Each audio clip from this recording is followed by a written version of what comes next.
আসসালামু আলাইকুম। Welcome back to my channel. আপনারা দেখছেন মেকিং উইথ রিজা। আজ আমি আপনাদের সামনে হাজির হয়েছি একটি রেসিপি নিয়ে, পালং শাকের রেসিপি। রেসিপিটা দেখতে থাকুন।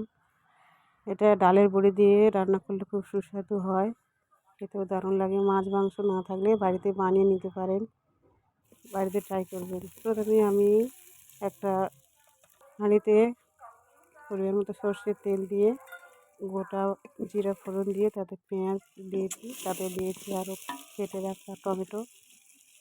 ভালো করে টমেটো পেঁয়াজটাকে ভালো করে ভেজে নেব।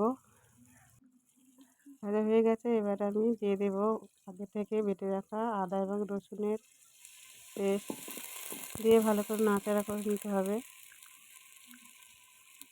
আদা রসুনের গন্ধ যতক্ষণ না থাকে ততক্ষণ পর্যন্ত কষতে হবে। তারপরে আমি একে একে গুঁড়ো মশলাগুলো দিয়ে দেব। দিয়ে দিলাম হলুদ গুঁড়ো 1 চামচ,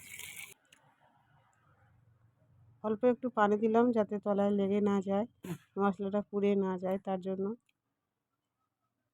মশলাটা যত ভালো করে কষবেন তত তরকারির স্বাদটা ভালো হবে। তো আপনার এরপরে দিয়ে দিলাম গুঁড়ো লঙ্কা, যে যেমন লঙ্কা খেতে পছন্দ করবেন তেমন দিয়ে দেবেন। তারপরে দিয়ে দিলাম ধনে গুঁড়ো। মশলাটাকে ভালো করে আমি কষিয়ে নিয়েছি। এবার আমি আগে থেকে কেটে রাখা আলু, বেগুন দিয়ে দিলাম, দিয়ে ভালো করে নাড়াচাড়া করে নেব। আর দিয়ে দেবো পালং শাক, দিয়ে ভালো করে পালং শাক আর এই আলু বেগুনটা ভালো করে কষিয়ে নিয়েছি।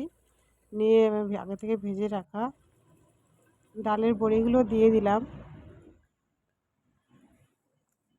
এবার অল্প পানি দিয়ে ফুটিয়ে নিলেই তৈরি পালং শাকের রেসিপি। দারুণ হয়েছিল, আপনারা বাড়িতে ট্রাই করবেন।